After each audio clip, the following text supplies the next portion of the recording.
Muy buenas a todos, mi nombre es Ignacio González Ginel, soy de Salamanca y acabo de presentarme al último examen MIR. Hoy vamos a resumir en pocos minutos un concepto muy preguntado en los últimos años, y es la patología del pericardio. Vamos allá. Recordamos que el pericardio sería esa envoltura serosa que recubre el corazón, y está formada por dos capas, una visceral muy pegada a él y una capa parietal por fuera. Entre ambas habría una pequeña cantidad de líquido que actuaría como lubricante. Recordamos, como pasaba con la pleura, que es la capa parietal la que tiene la P de pain, sería la capa que duele. En cuanto a la etiología de la inflamación del pericardio, la mayoría suelen ser causas idiopáticas o víricas. Una pericarditis se podría clasificar según sea aguda o sea crónica, o bien según tenga derrame o sea seca, es decir, sin derrame. Concretamente, entre las causas de derrame, este puede ser un trasudado, que se produce como consecuencia de un desequilibrio entre las presiones hidrostáticas y oncóticas. Esto sería lo que sucede en una insuficiencia cardíaca. También puede ser un exudado, que se produce por un aumento de la permeabilidad vascular, y esto sería lo que ocurre en este caso de las pericarditis. Pero también podría ser sangre o podría ser linfa. En cuanto a la clínica de una pericarditis aguda, el paciente suele venir con un dolor retroesternal que puede irradiarse y hacernos confundir con un infarto. En las pericarditis, este dolor aumenta con los movimientos respiratorios y disminuye cuando el paciente está sentado o se inclina hacia adelante. En la auscultación podemos oír un roce pericárdico, que sería ese ruido que hacen las dos hojas del pericardio inflamadas al friccionar. Pero, ¿qué datos nos hacen orientarnos más hacia una pericarditis y menos hacia un infarto? Bueno, pues nos suelen hablar de pacientes más jóvenes, suelen tener algún antecedente catarral previo, y ese dolor suele ser más prolongado, de varios días de evolución. En la pericarditis, en un electrocardiograma, podemos ver una elevación del segmento ST de manera generalizada. Además, podríamos ver también un descenso del segmento PR. A más aumento, vemos que esa elevación del ST sería cóncava hacia arriba, es decir, sería como si nos estuviera dibujando una sonrisa. Si tenemos mucho líquido en el pericardio, los voltajes del electrocardiograma pueden ser bajos, pero también podemos ver lo que se conoce como alternancia eléctrica, que no es más que un cambio del eje eléctrico con cada latido. Y para entender esto hay que imaginarse al corazón dentro de lo que está, que es un gran globo lleno de agua. De esta forma, con cada latido, el corazón va bailando y con él, por supuesto, también su eje eléctrico.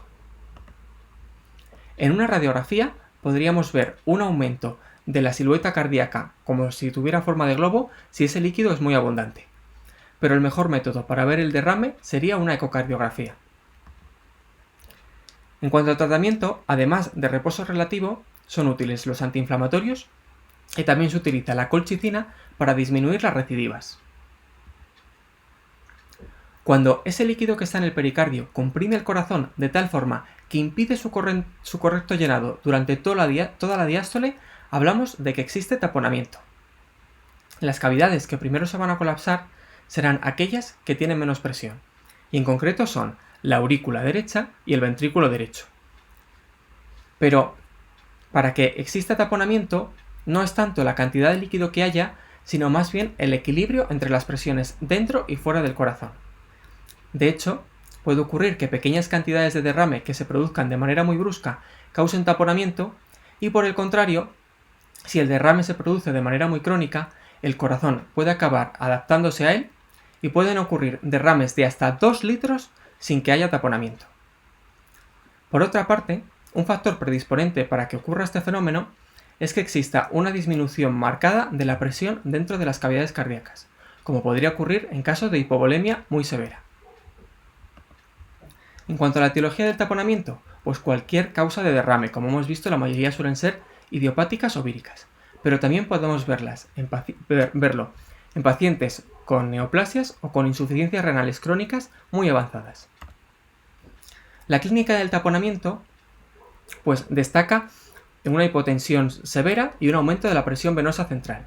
Y como hemos visto, es una patología que afecta más al lado derecho, por lo que tendremos signos de congestión sistémica, no congestión pulmonar. Un dato que no es patognomónico, pero muy característico de patología del lado derecho, sería el pulso paradójico, que aunque se llame paradójico, no es más que una exageración de algo que ocurre de manera fisiológica. y es que, normalmente, durante la inspiración, la presión arterial sistólica disminuye. Pero hablamos de pulso paradójico cuando esta disminución es mayor de 10 milímetros de mercurio. En cuanto al pulso venoso, que puede ser un jaleo, os voy a dar una serie de reglas mnemotécnicas con las que vais a poder sobrevivir perfectamente. En el taponamiento, el seno X sería prominente y el seno Y estaría borrado. Pero a partir de ahora vamos a hablar de chaponamiento, y lo diremos así, chaponamiento, de manera prominente, para recordar que el seno X es el que es profundo.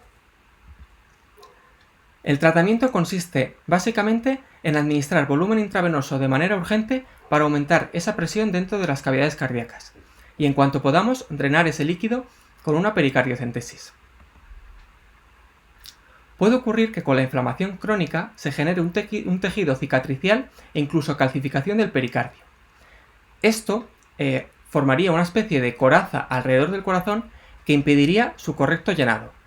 Pero al contrario que pasaba con el taponamiento, en la pericarditis constrictiva, en el inicio de la diástole, ese llenado se puede realizar de manera correcta, pero en cuanto choca con esa coraza, el llenado cede de manera brusca.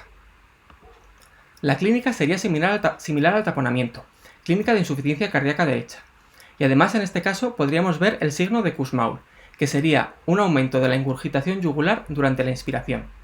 En este caso, el pulso venoso tendría tanto el seno X como el seno Y prominentes, de forma que generarían una morfología como de W.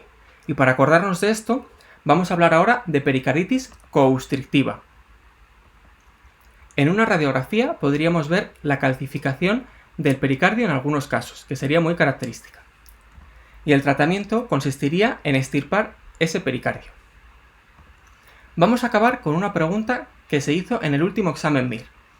Nos hablaban de una mujer joven con un dolor de varios días de evolución y además asociado a febrícula.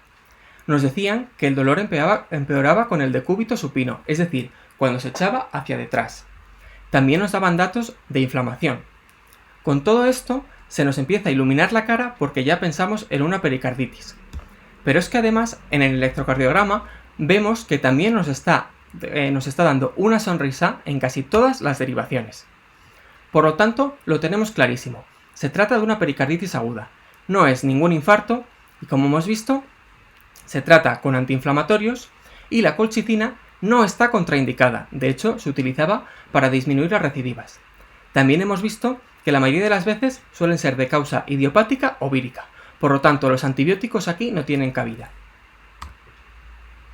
Bueno, espero que os haya resultado útil este repaso en pocos minutos, así que solo me queda desearos mucho ánimo.